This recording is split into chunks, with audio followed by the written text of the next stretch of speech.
This news is funded by viewers like you. Please support our work at democracynow.org/give. This is Democracy Now!, democracynow.org, The War and Peace Report. I'm Amy Goodman.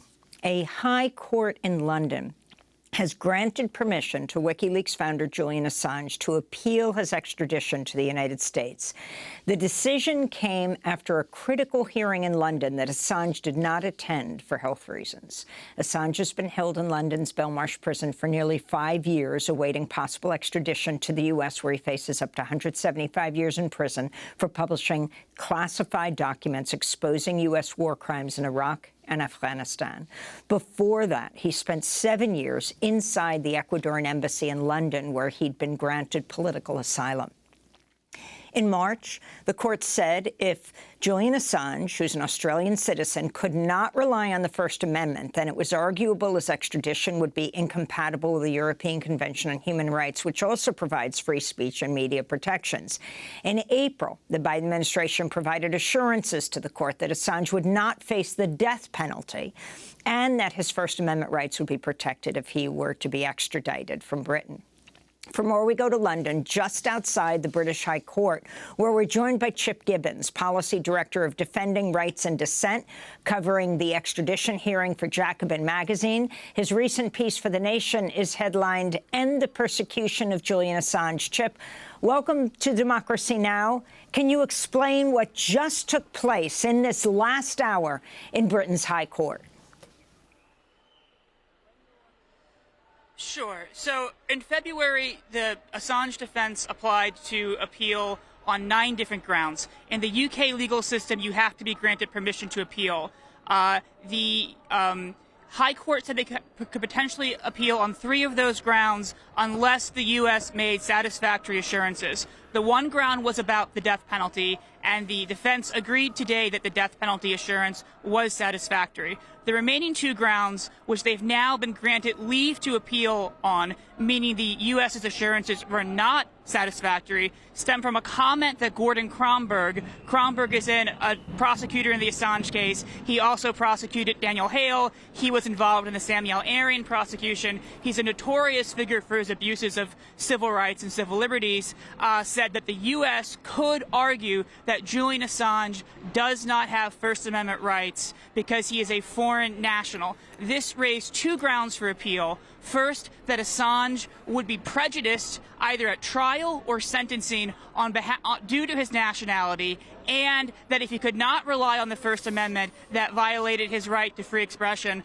under the European Convention. I will note that in that ruling, the UK High Court, the ruling in March, did not find that prosecuting Julian Assange for exposing war crimes would violate his free expression rights. And while they raised the death penalty issue, they also have asked the defense no longer to bring up the CIA plot to kill him, because if Assange is extradited to the U.S., then the CIA loses the reason to assassinate him. So Assange's defense basically had both their hands tied behind their backs and were given only the most narrowest of narrow grounds of appeal in what is the press freedom trial of the century. And against all odds, they have prevailed today, saying that U.S. assurances on the First Amendment, on nationality, are not sufficient. They accepted that the death penalty assurance was sufficient. There will not be an appeal on the death penalty. But what happened was the U.S. put forward this assurance that said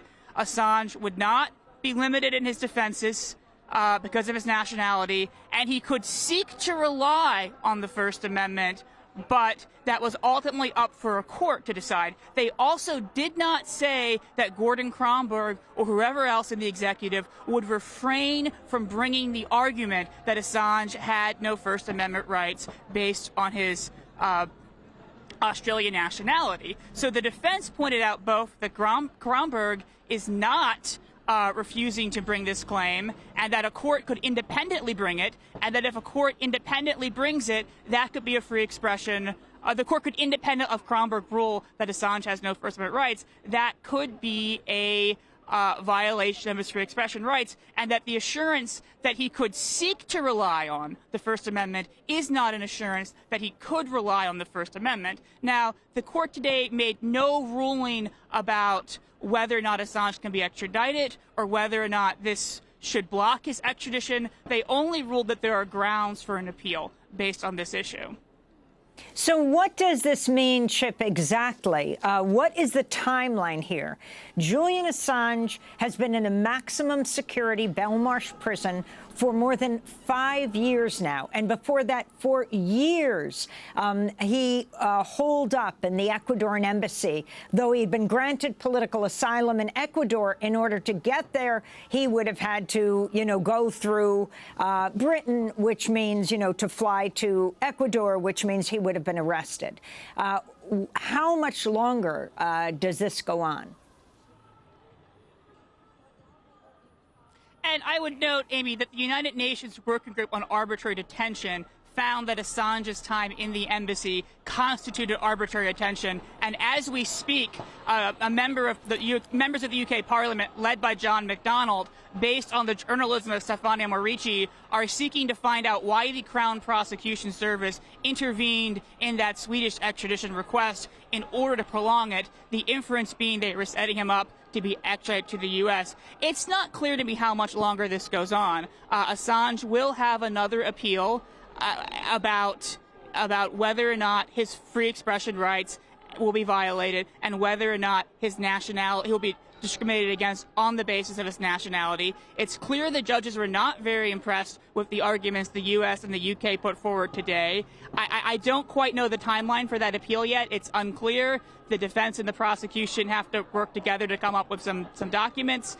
And then, this could keep going on for a lot longer. And it's worth remembering that even if the UK courts eventually rule against him, which a lot of us felt like they were going to, given that they were basically telegraphing to the U.S. what they needed to say in these assurances, and the U.S. couldn't even do that, there's still the chance of going to the European Court of Human Rights in Strasbourg.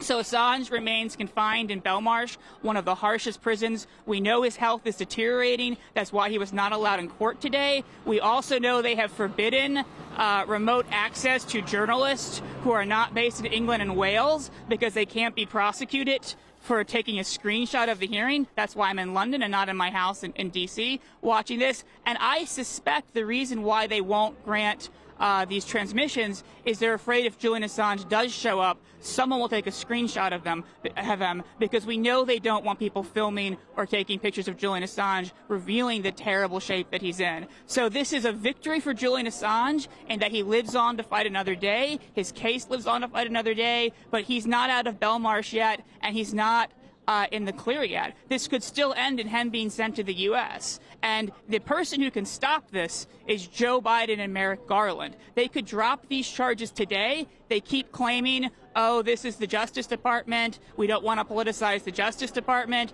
But this is a political prosecution. The choice to bring charges against a journalist for exposing U.S. war crimes is the choice to bring a political prosecution. It was a political decision when Barack Obama refused to bring the case, and it was a political decision when Trump and Sessions and Barr chose to bring it. And, Biden can sit there and say he's not like Trump. He believes in democracy. Journalism is not a crime. All of those sorts of things. But those words are extremely hollow so long as Biden continues to make the political decision to continue this Trump-era persecution of a journalist whose only crime is exposing war crimes, abuses of power, and state criminality.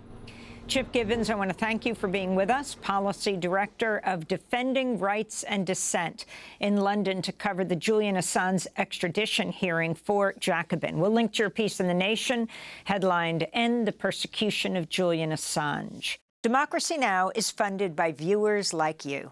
Please give today at democracynow.org/give.